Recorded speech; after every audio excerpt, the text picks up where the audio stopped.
Selamat datang kembali. Nah, di pembahasan kita yang sebelumnya kan kita udah sama-sama menghitung angka ketenangan kita. Sekarang kita masuk ke langkah kedua, yang ini krusial banget, yaitu gimana caranya membangun jalan keluar dari rutinitas, tapi tanpa harus mempertaruhkan semuanya. Yuk kita belajar bareng cara membangun skoci finansial Anda. Oke, sekarang kita hadapi pertanyaan utamanya, ya kan? Jujur aja deh, di usia 35 ke atas, dengan semua tanggung jawab yang ada, apa masih mungkin kita bisa bebas secara finansial?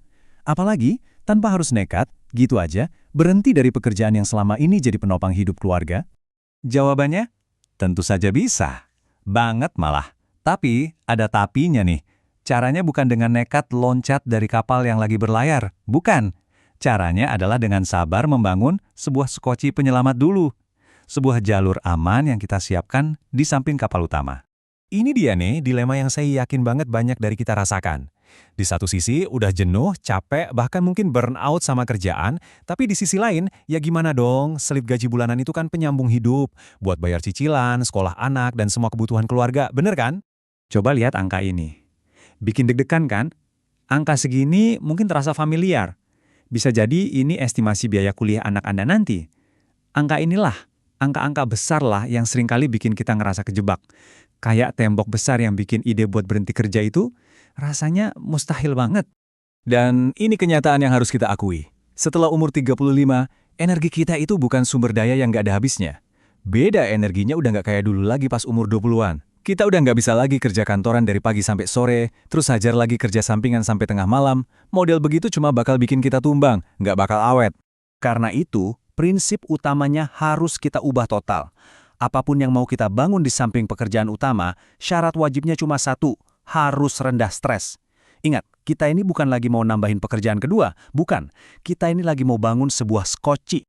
Nah, di sini kelihatan banget bedanya. Side hustle yang biasa itu, pada dasarnya, menukar sisa waktu dan energi kita yang terbatas buat dapat uang. Stresnya tinggi, risikonya bisa ganggu performa di kerjaan utama. Sebaliknya, skoci ini dibangun di atas sistem dan aset yang bisa kerja sendiri buat kita. Tujuannya justru buat melindungi energi dan pemasukan utama kita, bukan malah menggerogotinya. Jadi ini dia nih, mindset shift yang paling penting. Coba ubah cara pandang Anda. Pekerjaan kantor Anda itu bukan penjara.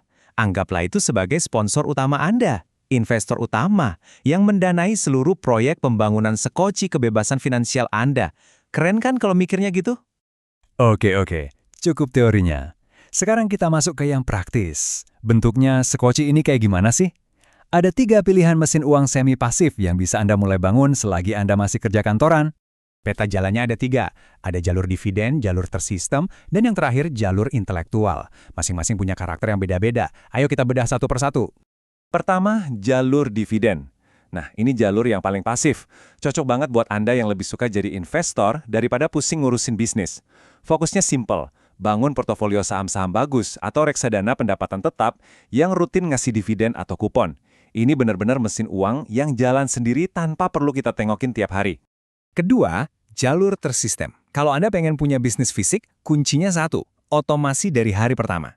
Jadi Anda itu nggak jual waktu atau tenaga Anda, tapi Anda jual akses. Contoh gampangnya, mesin penjual otomatis, laundry coin, atau punya properti sewaan kayak kos-kosan. Tugas Anda cuma mantau, bukan nungguin seharian. Yang ketiga, jalur intelektual. Sadar nggak sih kalau pengalaman kerja Anda 10-15 tahun terakhir itu aset yang harganya mahal banget? Nah, ubah keahlian itu jadi aset digital. Bisa jadi kursus online, e-book, atau template yang berguna. Enaknya, aset ini bisa kerja 24 jam sehari buat Anda, bahkan pas Anda lagi sibuk rapat di kantor. Terus, pertanyaannya, kapan kita tahu kalau skoci kita ini udah cukup kuat buat berlayar sendiri? Kita butuh patokan yang jelas dan bisa diukur.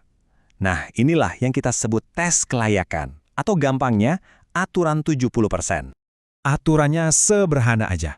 Pendapatan pasif dari skoci Anda harus bisa secara konsisten menutupi 70% dari total pengeluaran rutin keluarga. Kata kuncinya di sini adalah konsisten ya. Artinya ini harus terjadi minimal selama 6 bulan berturut-turut. Loh, kok 70%? Kenapa nggak 100%? Nah, coba deh perhatikan tabel ini. Logikanya gini, pas Anda berhenti kerja nanti, ada beberapa biaya yang otomatis hilang kan? kayak biaya transportasi ke kantor, makan siang di luar, itu semua jadi nol. Jadi total pengeluaran Anda itu sebenarnya turun. Makanya target 70% dari biaya hidup yang baru itu jadi lebih masuk akal. Tapi, ingat ya, ini bukan sulap, bukan skema cepat kaya. Ini adalah rencana strategis jangka panjang. Bisa jadi, tahun pertama itu habis cuma buat belajar dan bangun fondasi. Tahun kedua baru mulai tumbuh dan bikin sistemnya. Dan mungkin, baru di tahun ketiga Anda bisa mencapai target 70% itu. Jadi, kuncinya adalah sabar. Oke, sekarang sebuah peringatan. Ini serius dan penting banget. Selama Anda masih dalam fase membangun Sekoci ini, jangan pernah sekali-kali menelantarkan sponsor utama Anda alias pekerjaan Anda sekarang. Coba bayangin, amit-amit ya, sekali aja ada anggota keluarga yang harus dirawat di rumah sakit dan kita nggak punya asuransi yang cukup, seluruh rencana finansial kita bisa hancur berantakan. Jadi, selagi masih ada fasilitas asuransi kesehatan dari kantor, maksimalkan itu. Tetaplah jadi karyawan yang pintar dan bertanggung jawab. Baiklah, kita sudah bahas semuanya. Sekarang saatnya mengubah semua wawasan ini jadi sebuah tindakan yang nyata. Yuk, mulai lancang rencana pembangunan Sekoci Anda sendiri. Nggak usah pusing dulu, tugas Anda untuk minggu ini simple aja. Pertama, dari 3 jalur tadi, coba pilih satu yang paling gue banget. Yang paling cocok sama keahlian dan modal Anda. Kedua, tuliskan satu tindakan paling kecil yang bisa Anda lakukan buat memulai. Jangan mikir yang besar-besar dulu, mulai dari yang paling kecil.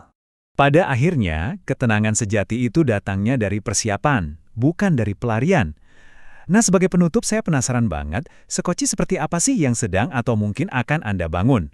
Coba deh bagikan rencana atau perjalanan Anda di kolom komentar. Siapa tahu bisa saling menginspirasi.